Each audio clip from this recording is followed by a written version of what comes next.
On June 13th, 2018, I was sitting in my Geography 12 class, and I was making a thumbnail. I made a thumbnail for a video that I uploaded called Elias Pettersson, Expectations and Opportunities in 2018-19 for the Vancouver Canucks.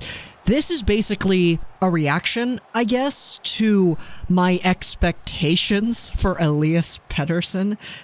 And I'm kind of laughing right now. I'm kind of giddy about this because you probably know the whole context of what happened when Pettersson stepped into the league. He was a guy who broke all the SHL records that he could have. He was amazing over there. He was the best player in that league last year. He did all of this. And once the season came to an end, everybody was like, okay, what's he going to do in the NHL? How is he going to be like? Is he going to need time in Utica? And looking at everything in hindsight, we all know that he was amazing. So let's take a little bit of a step back and go back to June in 2018 and look at what I had as my little talk, I guess, on what I had to say for Pettersson and his point production for 2018-19.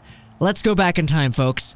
There's a general expectation out there that exists that labels Pettersson as a 40-point guy. Let's say a 40-point guy, maybe a 35-point guy, half a point per game pace. And this is something that, incredibly, isn't too unrealistic for most people. They think, listen, okay, Pettersson first season, 35 points, that's not bad. Reasonable. And it's crazy that that's reasonable, because he still hasn't stepped out onto the NHL ice surface yet. So, going into this season, we can't really expect everything to be as fine and dandy as it was in the SHL. He still has to have that adaptation into what the game has to offer over here, on this side of the pond. So Pettersson now. People are talking about, half a point per game, yes, that's good. And, in my opinion, there's just so many layers to this.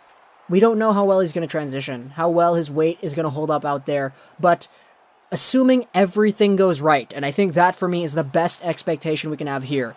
Everything goes right. His transition is done the way it's supposed to be, he gets the ice time he deserves, and he plays with good line mates. I can expect 40 points out of Pettersson. I'm thinking 20 goals, 20-something assists. That's a really, really high expectation, honestly, for Pettersson. So I'm going to put things a little bit down, because I think best case scenario, it's 40 points, 20-20. But if I want to go realistic expectations, assuming that everything goes to the most realistic standard that it could, I would cap things off maybe at like 32, 33 total points. That's oddly specific, I know, but I don't want to go up and down a little bit too much here. 33 points, let's say, is my expectation. And I'm going to cap things off 17 goals. Let's put that power play time to good use. And we'll add 16 assists to that. So a nice even stat line, 17 goals, 16 assists for Elias Pettersson in, let's say, 60-plus games played. That's the expectation for me. And I don't want to put these numbers on a guy who has never played in the NHL before. I talked about that with Adam Gaudette. But this is not Adam Gaudette. This is Elias Pettersson. This is the best Swedish junior forward since Forsberg. This player was better than Forsberg. This player was better than the Sedins, who took a long time to transition into the NHL, by the way. Marcus Naslund, too. Oh my god, man. I can't. I just can't. I'm gonna be real here, guys. I really wanted Pettersson to be as good as he was. In reality, he got himself 66 points, and that was amazing, and that is what I wanted out of Pettersson. But me, as a Canucks fan 1 year ago, because I was so used to the Canucks being the Canucks, I had to look at Pettersson and I had to say, yeah, okay, I want him to be a 60-point guy, but I don't think it's gonna happen. Which is why my prediction of 33 points in 60-plus games came about. And it's literally half of what he was able to achieve in reality. We didn't know whether he would be a center or a right winger. And my prediction was 17 goals and 16 assists for 33 total points. And Pettersson had more assists than that. he had 28 goals as well.